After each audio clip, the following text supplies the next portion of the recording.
I want to thank you for coming to the lunch today.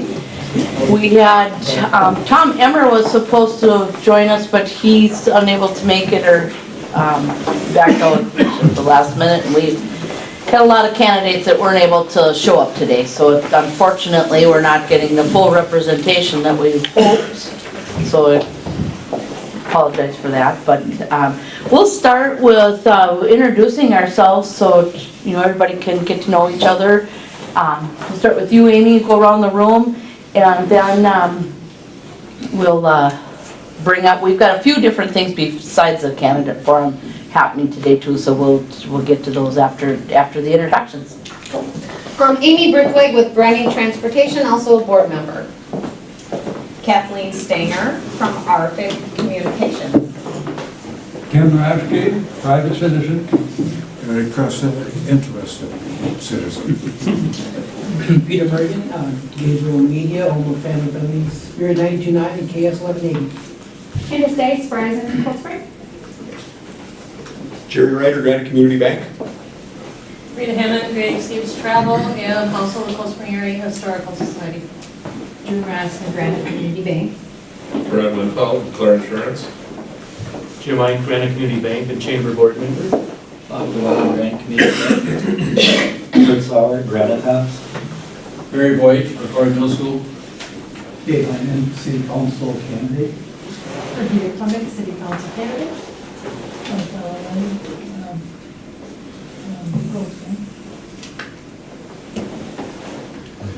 Ken Style, Granite Community Bank.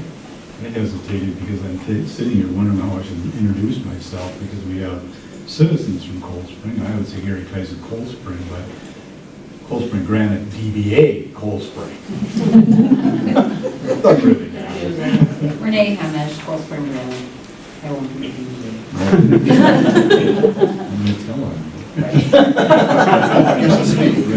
Brian Simpson, RFIG, Security and Surveillance. Pastor Corey Honkey from Glory to Lutheran Church.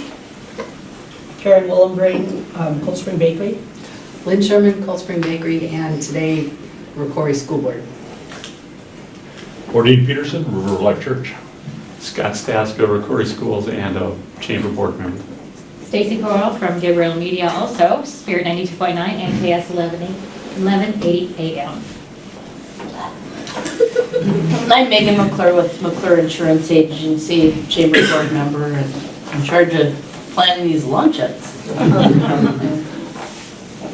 And my name is Bob Thielen. I'm a CPA in Cold Spring. I'm a candidate for mayor, and I'm also on the Cold Spring Chamber Board of Directors.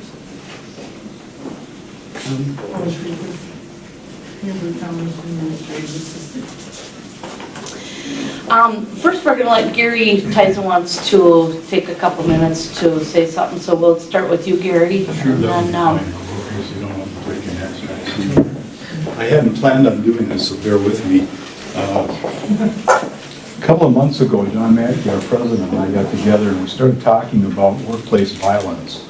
We don't currently have a workplace violence procedure, and we thought it would be important to do that. So we called Chris Boucher, a Cold Spring police chief, and we brought in one of the lieutenants from the sheriff's department, started to have some conversation about building a workplace violence procedure for our company. Basically what that amounts to is in the worst case situation, you get a shooter that comes through the front door, or maybe you have an employee that does something.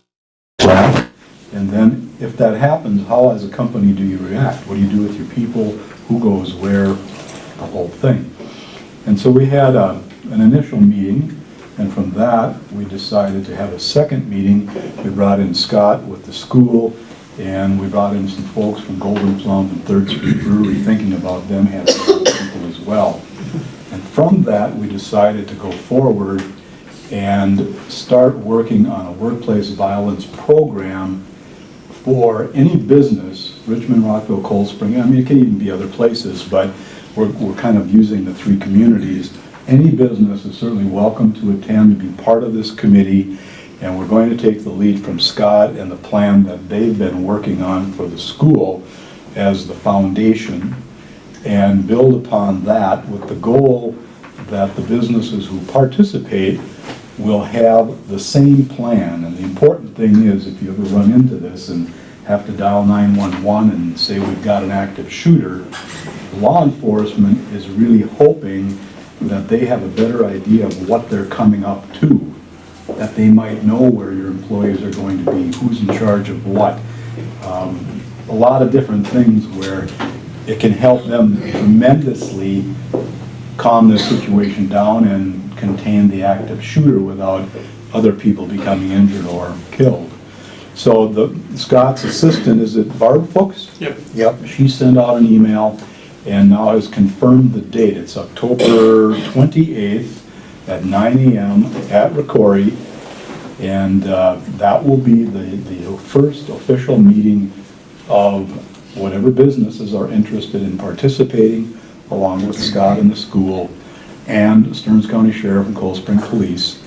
And we're going to start working on this plan. So regardless if you have 2 people in your business or 1,000, you may want to consider doing this. And then please mention this to any other business, because the more we can bring in, the more commonality there will be and the better this thing will perform. And if you have any questions or if you want any information on this from Scott or myself, just let us know. Okay, thanks. Thank you, Gary, that's very interesting. I think we'll start with the community award that Scott is gonna announce, because that won't take very long, and then we'll get into we've got a Habitat for Humanity's gonna give a quick blurb on something they're doing, and then we'll get into the candidates talking about their issues and taking questions. So, Scott, will you go next with that? Yeah, we have been working as a chamber over the last year to develop a quarterly recognition, and just because of timing and some other things, we're kind of off of our quarter. We should have been doing this in August, but we didn't have a meeting in August, and then our honoree was not able to be here in September, so we had to push that to now in October. A couple things about that. One is that means the next quarterly award will be next month at the November meeting. So if you haven't filled out a form to nominate somebody, please do that. I'll put some around the tables here as we're done with this presentation. But a year ago we decided as a chamber that what we wanted to do was recognize not necessarily folks that come to these meetings all the time or people that are in the front or forefront of businesses, but we wanted to recognize folks that work very hard in our community to celebrate the things that we do in our community and to put forward our best employees in a recognition forum. And today we're going to honor Karen Willenpring, and she's working at the Cold Spring Bakery. Karen, if you want to come up for a minute, and Lynn, you're more than welcome as well. You'll get a moment here as well. But before we applaud for Karen, before I give her the things that we're going to give her, the nomination forms, 2 nominations came in for Karen, and these are the things that they said about her. Karen is our wholesale manager and coordinates all of our invoicing and deliveries for our 5 daily routes. She works very well with our customers and our delivery drivers in an efficient, friendly manner. She's always very professional in dealing with customers and other employees. She's a great problem solver and makes sure that the right products get to customers as efficiently as possible. The other nominations said this about Karen: although Karen is not regularly at the front counter at the bakery, she does an outstanding job as a Cold Spring Bakery employee. She does a great deal of work behind the scenes to promote and maintain a positive environment at the bakery and in the community. Karen is a tremendous proponent of local business and is a great representative of the community. She works very hard to build strong relationships within the bakery and in the Cold Spring community. Her experience, relationships, and history in the area allow her to know and interact with a wide variety of people and guests. She's always very positive and very productive, and those are the elements of why we wanted to do this kind of recognition. And so, Karen, on behalf of the chamber, we want to congratulate you as being the summer, even though we're in the middle of October, the summer quarterly employee of the chamber, and so we will give this one to you. Lynn, this one also goes to the place of business so that you may display that as well. And then also on behalf of the chamber, we have 2 gift certificates for you for couple of evenings of entertainment throughout the community as well. So congratulations. Thank you very much.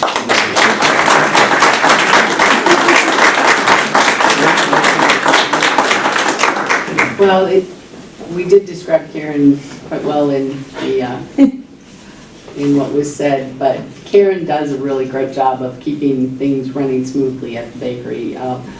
Many people don't realize that more of our product goes out the back door on our wholesale routes than goes out the front door of our bakery. So she's really responsible for making sure that all of that product gets to the right places at the right times, and that we've got trucks where they're supposed to be. So she's doing a great job. She works well with all of the people that we have employed. And we do kind of tease her sometimes. All of our drivers are, well, not all are retired anymore. It's mostly older retired gentlemen, and she's got to be in charge of those. At one point, we had 10 drivers, so she always was telling them they're all in our top 10 of drivers. Now, unfortunately, we moved to 11 drivers, so somebody fell out of the top 10. Karen, any comments? No, just thank you. I mean, it's easy to do my job because I love coming to my work, and the people there are great. And so it's easy. Thank you. Congratulations Thank on behalf you. of the chamber.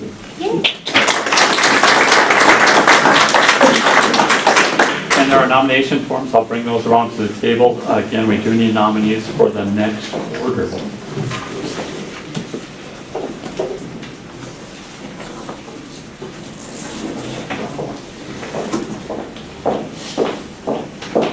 Okay, well, we were asked to let Habitat for Humanity speak, and I know, Jim, you weren't aware of it, and whoever was supposed to, so who's ever here on behalf of Habitat for Humanity, or Jim, do you have any idea?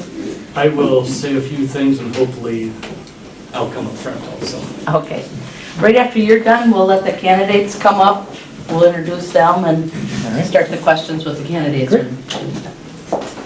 Well, as some of you know, I've been holding the flag for Habitat for Humanity in the Ricori build for a while, but I've recently let it go to a new committee, and on their behalf, I want to present a challenge to you. The Ricori build is almost done. We have secured almost enough funds to make it happen. We have a family, a very deserving family, that's going to help build a community. The Thrivent Financial has given a very generous grant that brought us all the way to $33,000 short of our goal. I want to reach out and challenge every business here and or person. If you take that $33,000 and divide it by 33 people, that's a $110 donation each. With that donation, we will make this happen for this family. It's this close. The house is 3/4 of the way finished. They're drywalling, ready to put trim in. And it's located in the south side, up in Emma's Addition. So you will be getting letters. I think they're going to send out form letters challenging everyone individually and as a company. I know I currently have one at the bank going through right now, and we have some donors there. So that's the information they wanted to get through to you, and please, let's make this happen for our community. Thank you.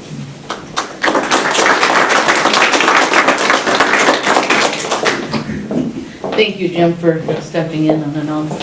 We'll have the candidates come up, sit here, we'll introduce, and if anybody has questions, I've got some questions put together if we don't have a free-flowing question coming up, and I'll, bring some to the table, but if you guys want to come up, we'll get started. I'm going to introduce...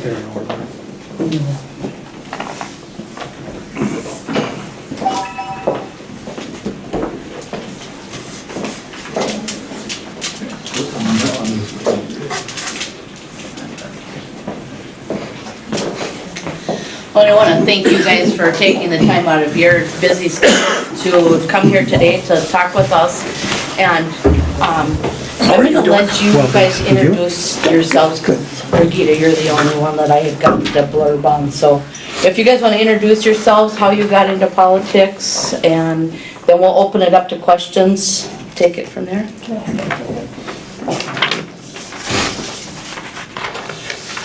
I have a lot of pages here, because this was the library one.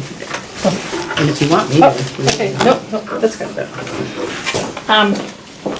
Good afternoon, I'm Brigida Comic. I've lived in Cold Spring for the last 17 and a half years. I've been married to my husband Kyle for 22. I have 4 kids that have attended St. Boniface and Ricori both. I've served on the Park Board, the EDA, the Planning Commission, on the City Council, and as a former mayor. It's been 4 years since I've served on the City Council, and to keep busy in the meantime, I just stepped down as the past president of the Homeschool Committee in St. Cloud that serves over 210 families. My husband and I co-chaired the St. Boniface Parish Festival for 2 years. And I was invited to be by the director of the St. Cloud Library to be a part of their community planning committee for the St. Cloud Library system. Right now I'm homeschooling 2 teens, and I have 1 in PSEO at the technical school in St. Cloud, and I volunteer throughout the community.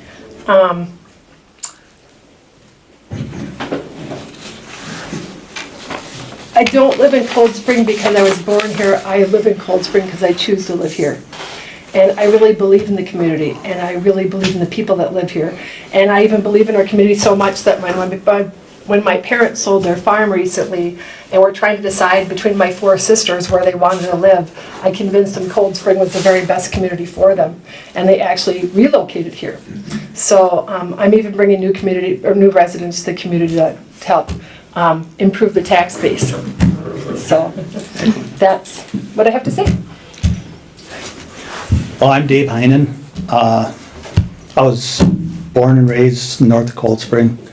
Graduated from Ricori, 1981. I was married in 1989, and I was on the fire department for 23 years. I just retired in July. Why I wanted to do this, for a few years now, I've been wanting to get on and get involved with the city. So when I retired from the fire department, I thought, well, I'll see if I can make it here. So that's about it. Thank you. First of all, I'd like to thank everybody for attending today. Thank River of Life for offering us their facility. Thank you. Thank the Chamber for hosting us. But the biggest thing I'd like to do is answer a question that I'm asked frequently. Frequently I'm asked, why do I want to be mayor? The short answer is because I think that Cold Spring can be better, and I want to be part of that better. The other part of the reason is that I also want to bring openness and honesty to the office of the mayor of Cold Spring. Let me give you 2 quick examples of what I mean. First, Cold Spring will be undergoing a transformation of its downtown district in the next few years. It will happen whether we plan for it or not. Either way, the road will be torn up and things will change. Many, like me, believe that since this happens only once every 60 years or so, this is too big of an opportunity to go without proper planning. I have been working with the Chamber of Commerce, with the Downtown Committee, and also with the city's Planning Commission to put together a plan for this reconstruction project. I have even gone as far as working directly with local businesses in an attempt to obtain a new city-owned parking lot in the downtown area. This parking lot is something that the downtown business people and also the residents of Cold Spring have been begging for a long time. We can and we will make this lot happen. The second reason, if you would please try to remember back just a very short period of time ago to an uncomfortable period in Cold Spring's past. We were trying to hire a new police chief. The incumbent mayor was on a committee to help make the selection. He finally had to announce that he had an undisclosed personal relationship, a relationship that the committee determined was a serious moral and ethical conflict of interest. The incumbent should have resigned from the committee. but he did not.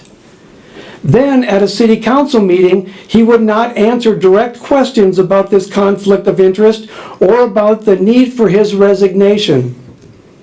Is this the type of leadership that we want from our mayor? If you're like me, you want more openness and more honesty from our chief elected officer. As these two examples clearly show, I will be more open and honest, and I want to lead Cold Spring into the future. If it's openness and honesty that in your leaders that you're looking for, I would ask you to please vote for me on November 4th. Thank you.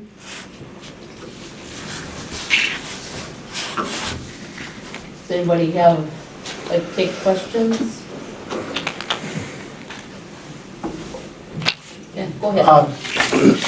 Bob has already addressed it, but I'd like to hear from all the candidates about this downtown project. That the downtown project could change the way Cold Spring looks. So first, what do you think of this downtown project? And the second thing is the numbers are starting to come out, and it could be $2 million. What do you feel about the cost also? Well, the downtown project, I mean, we need to redo that street anyway. The Red River's gotta be fixed up and to, I guess, to make sure that we do it right, that's very necessary for the city. The cost, I don't know much about the cost. You say it's $2 million, that's a lot of money, but we'd have to figure that out. I have been around the city for a very long time, and I've seen so many community improvement programs and projects have the rug pulled right out from under them time after time. And if I am elected, I will fully fund and I will fully support a downtown community improvement project, especially one that's being ran by that fabulous committee of residents and business owners. It was so wonderful to go to that meeting and see all those young faces of new people that are interested in their community. This is, like Bob said, or Dave said, every 60 years, this is a once in a generation chance. And we certainly have a responsibility to our community to invest in them. What was the second part of that question, Dan? The cost. The cost. I think we should fully fund it. I mean, everybody wants to keep their taxes low, and I totally understand that. Everybody's got a budget, but projects don't happen on chump change, you know, and if you want to have to upgrade a community, it's going to take some money, and it might even take, this is going to be very unpopular to say, but it might take raising community taxes to make it happen. But where else does it come from? Money doesn't grow on trees, just like your mom said, and we have to fund it. And generations before have just ponied up and did what they needed to when the time came, and it's our generation's turn.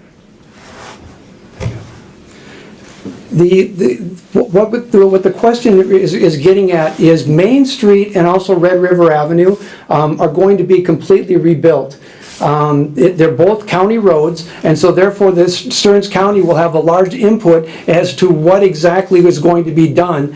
But the city of Cold Spring also gets to take a lead in as far as what will the streetscape look like? What other improvements will we be doing? And I think that's a large part of what this question is about. How much are we going to pay for putting pipes under the ground? We really have very little control over that. We have to provide water and sewer, so we have very little control over that. But what we do have some control over is what do we want it to look like? What do we want it to feel like? Now, as part of the downtown committee, they've already had a discussion where they understand and they know that part of the cost of this project will be assessed against the adjacent property owners. Business people in the downtown community that want to actually participate, want to make their area of their downtown better, more attractive to customers, have already stepped forward and said, yes, I'm willing to pay an assessment. So again, the community has already begun begun the process of working through some of this. Now, will there be some dissension? You know that will happen at some point. But the bottom line is, some of this is going to be mandated by Stearns County. Some of this will be a planned thing that right now we don't even know what the plans look like. The downtown committee has worked on getting a consultant that will come in and help with the design work and some of that kind of thing. Again, this is exciting, and it's going to be a chance of a generation, if I can use your expression. How is it going to be paid for? The cost is going to be split multiple different ways. Some will be special assessments, some by Stearns County, and some of it will be paid for via TIF financing, but some of it will be paid for by just a regular tax assessment, a tax levy that every resident of Cold Spring will need to be paying.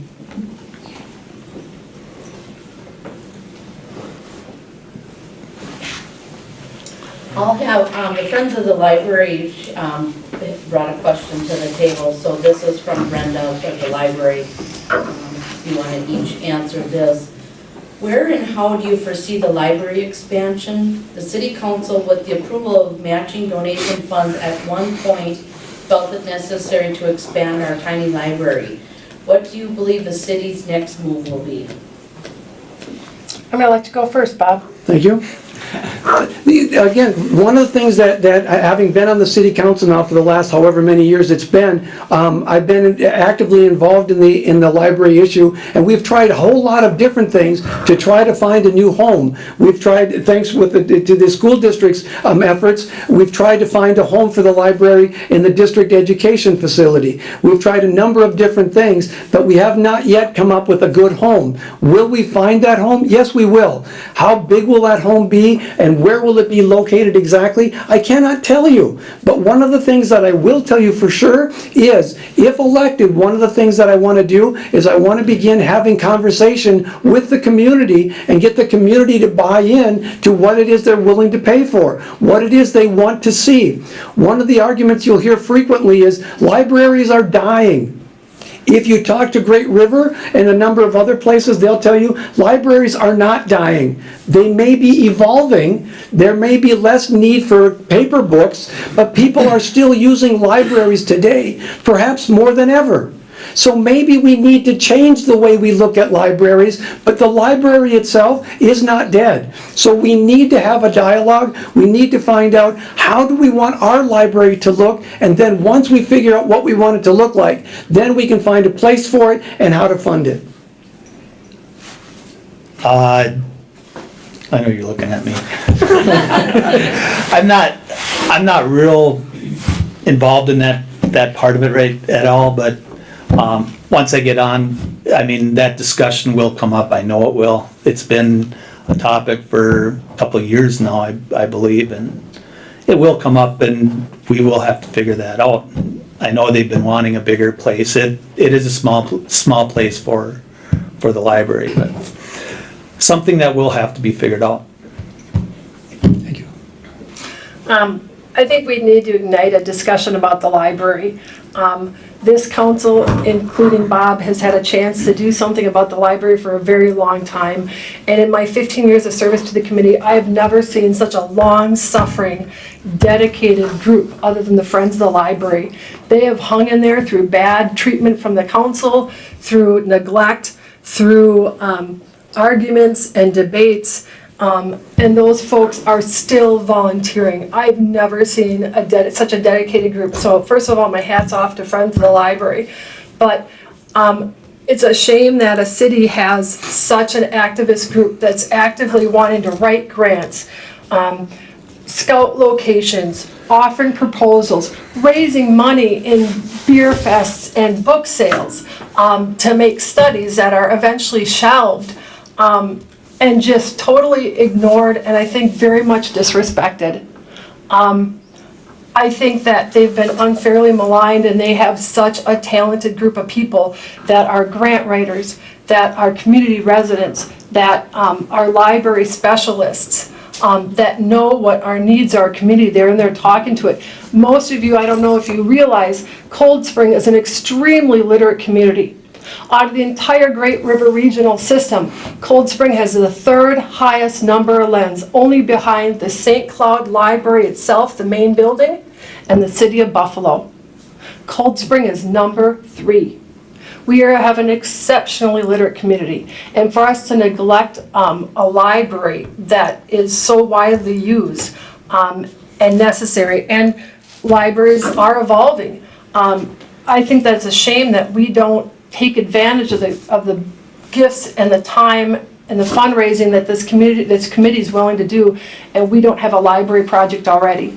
I think it's an absolute shame that a project hasn't been implemented and a plan hasn't been followed, and that we don't have a library by now.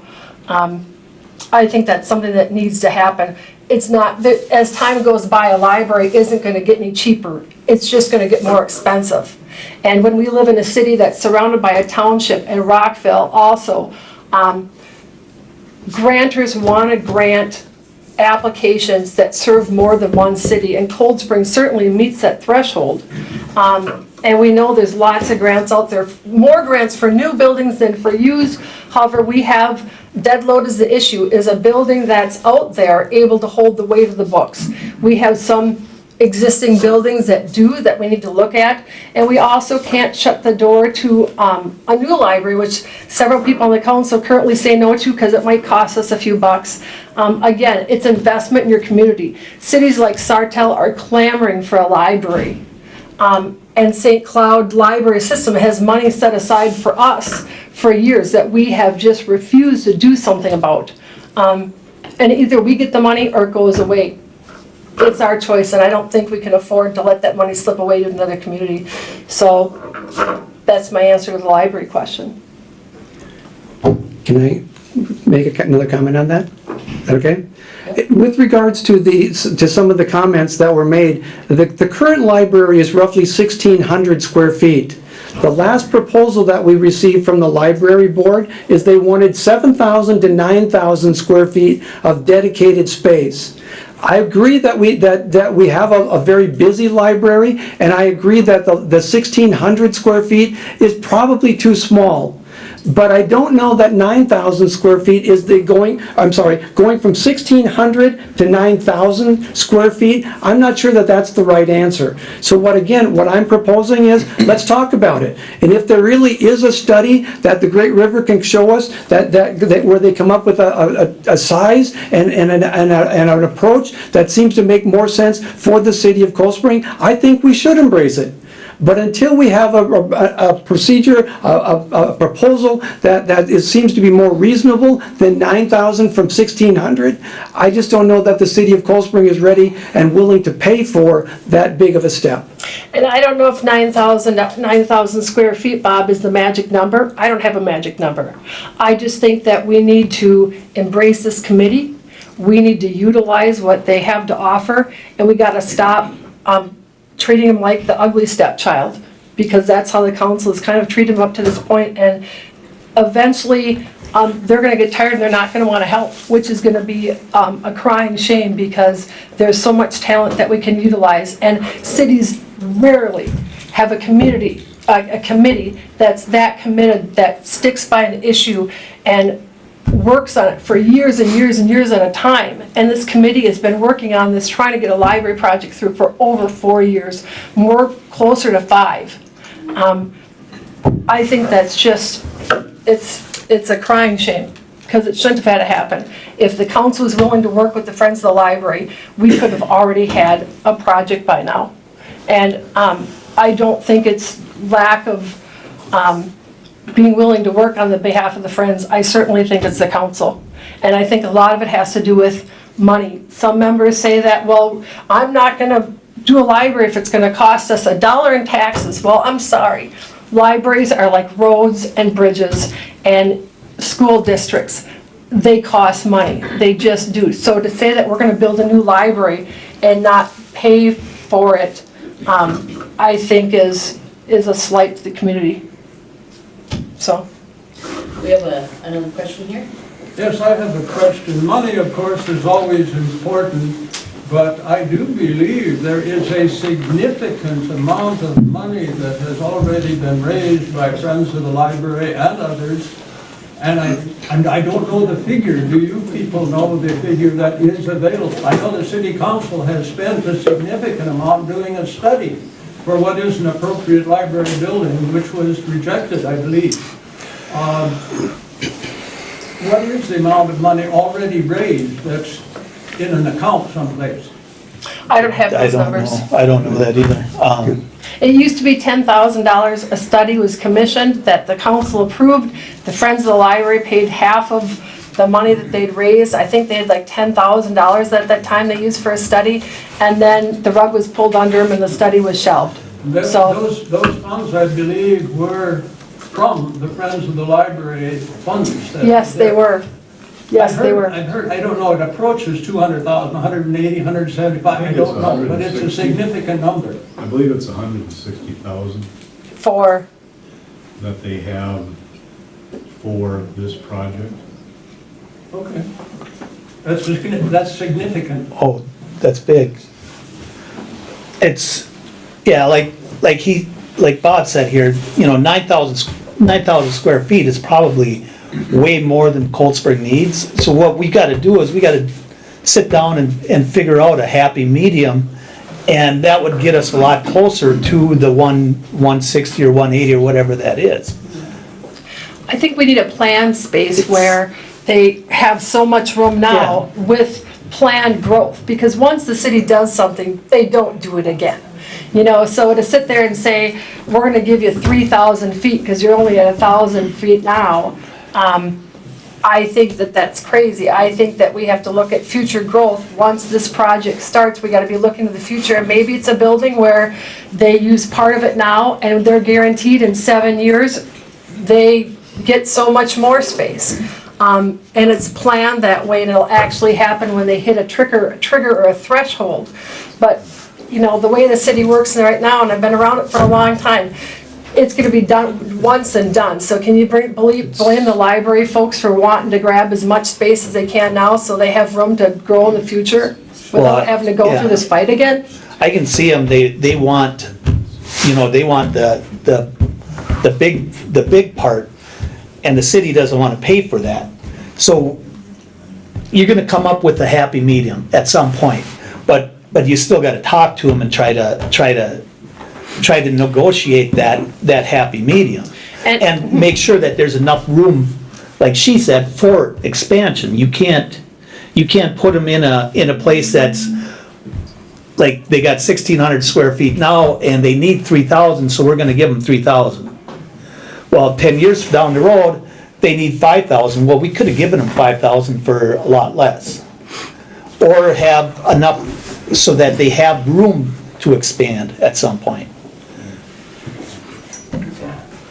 Gary?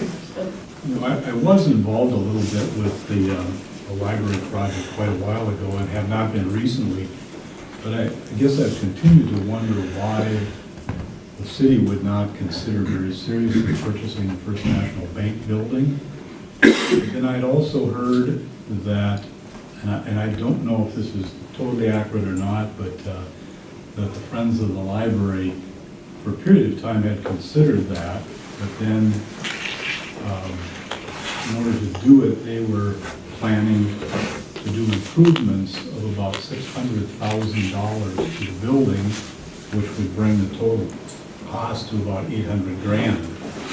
And I guess I'm curious to find out why you would need $600,000 worth of improvements to that building. I realize that some things in the interior would need to change a bit, but we've got a drive-up window where you could pick up and drop off books. There's parking available. It's right downtown on Main Street, great local access for everyone. I believe the bank was being very reasonable in what they were offering the building to the city. And I guess I wonder, can't that be revisited and take a more serious look at $600,000 worth of improvements? It doesn't seem to make a lot of sense. Can I talk, Jerry? One of the things that is going on, earlier in my prepared comments, I referenced the fact that we're trying to create a city-owned parking lot. Where that parking lot is, if you remember where the old First National Bank building, the Granite Community Bank, if you remember where that building is, that's the area that we're looking at for the parking lot.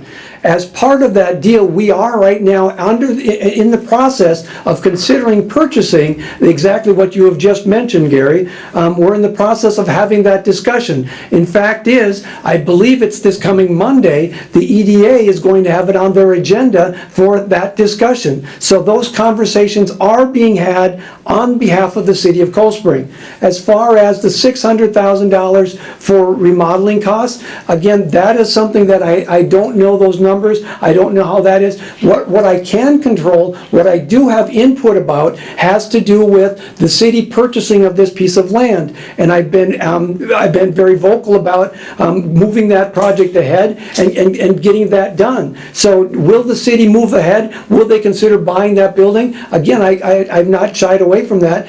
That is something that we're considering. I think to clarify, and correct me if I'm wrong, but the city is considering purchasing the land, including the building. And if I understood correctly, the open land where there are no structures would be hopefully used for the city parking, and then possibly the building could be used for the library. It'd be like killing two birds with one stone, and it seems like a logical thing to do, and I sure hope the city seriously considers that. Thank you. And again, I can tell you straight out, and Dan is sitting here, as is Jerry, I can tell you straight out, we are in discussion to buy that property. Once the city owns the property, exactly how will it be used? Again, right now it's a bit premature to do that. We don't even own the property. Do we have plans? Yes, there are definitely plans, but one step at a time. Right now we're working towards purchasing the building. Once we have the building, how we will use it, who will pay for it, those discussions will all be had. But I can guarantee you, again, I put my name and reputation on this one. We are in negotiation right now with Granite Community Bank to buy that piece of land. And I think there's a lot of wisdom to having a library in downtown. It brings vibrancy. People don't realize that a library brings money to local businesses, because honestly, I can't tell you how many times I've been in the library and people from Avon would come and say, I go to your library because I can hit the bakery and I can hit the grocery store while I'm here, because they don't have a good grocery store in their town. And who doesn't love the bakery? I mean, honestly. But, I mean, they're coming, they're buying gas. They come to our library. I think it's a good thing to have it in downtown, because you want to have sidewalks connected to it for kids that are riding their bikes to it. I think that safety is an issue. It brings a vibrancy and keeps people in our downtown that we need. But I'm not against, when I was on the council, we were trying to negotiate probably the least, the least of the lots at the Granite Company property. They're looking at probably the least attractive property in that area, and it was on the bike trail, and you know, it could have had bathrooms for public bathrooms, it could have had a kiosk for local businesses. It could have been the Rose Alexander Library with a beautiful granite faux front. But whether it's new or used,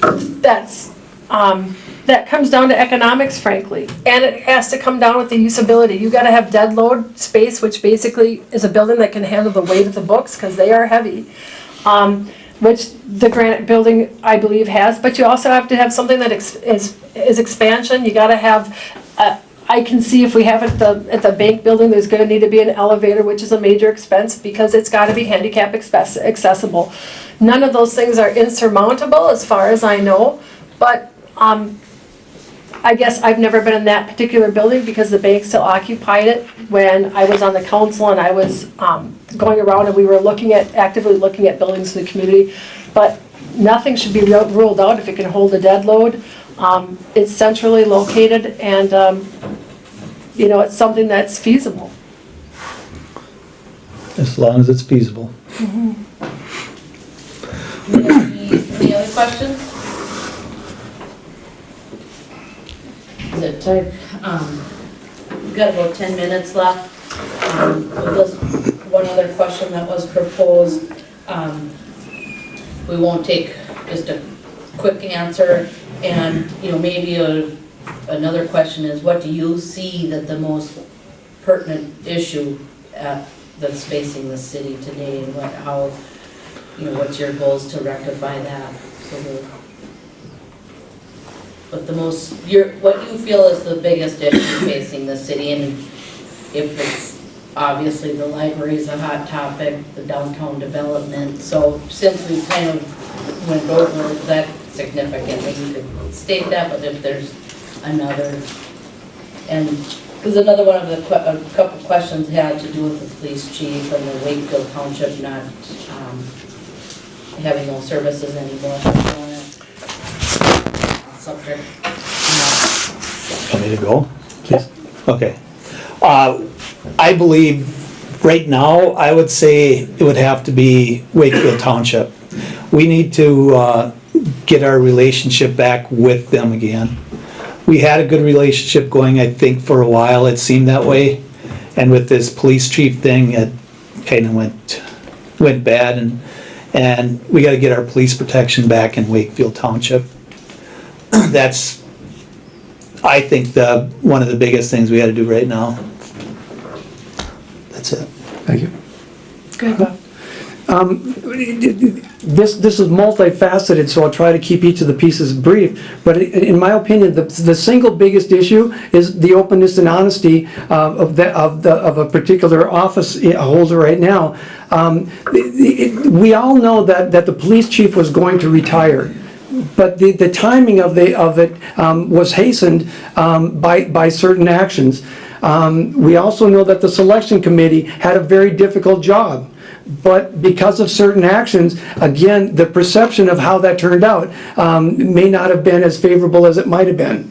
People mention the fact that Wakefield is very upset with regards to how this all turned out. Again, I go back to, it needn't have happened in the first place. But it did happen, and now we have to go back and fix things. We have to mend bridges. We have to begin the process of reforming relationships.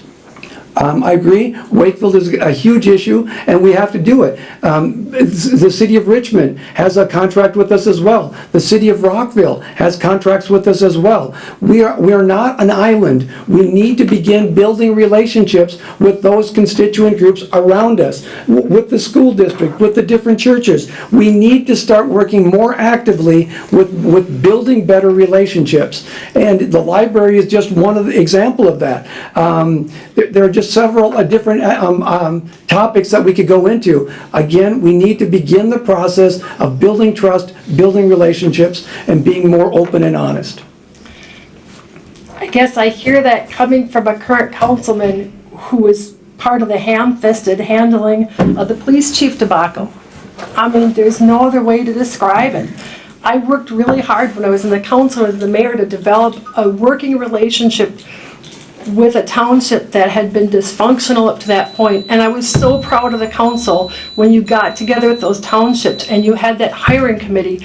And I was so pleased when you came up with a candidate and then it blew up. And it felt like it could have been handled differently. And hindsight is 20/20, but we need the township. We don't just need them because the police, but when we have future annexation, we need to work with the township. We're looking for water rates because we desperately need water for our large businesses and for our community, and not just any water is good. It's got to be safe drinking water. Nitrates are an issue. We're going to have to be using property out in the township because we're not going to find it within the city. We've got to have a good working relationship with them. And actually now they feel disrespected, they feel maligned, and they are certainly not in the mind frame of wanting to be very helpful to the city of Cold Spring. And we need to do something. Talk is cheap, but we need to improve that relationship. I've had private conversations with several of the people on the township. And they're just as upset about this relationship as we should be, or as our current council should be. And I don't think anything is gonna change unless there's a change in the council. Frankly, that's what it comes down to, because they've had 4 years to change it. And it was going well, and this blew up, and it should have been handled better. You talk about wanting things to be better. This should have been handled way differently. And I don't think that the current council is going to be able to mend the relationship with the township. I think it's going to take new leadership. And sometimes it's time for a change, and I believe that's now. I agree. If anyone else has a question, if not, I'll thank everybody for coming, and there's, the discussion of this table over lunch is, we all live outside of the city limits, so we can't vote, but being business owners involved in businesses, just like to take the time to encourage people to get involved, go to the city council meetings, voice your opinions. I know I had sent out an email to, I think it was the whole chamber membership, that the NFIB is a great organization for business owners, and they have a political action committee. We wanted to invite, some of the state representatives here today, but there wasn't gonna be enough time. But, it's, in my business, I meet with a lot of people, and they're, it's really funny how political talk comes up almost constantly, and a lot of complaining, but no involvement. So, I just like to take time to encourage people to get politically active. Thanks for attending our lunch today. Great rest of the week, and thank you guys for taking time out of your schedule. Gary? Thank you. Can you hang on one second? Well, just Thank you.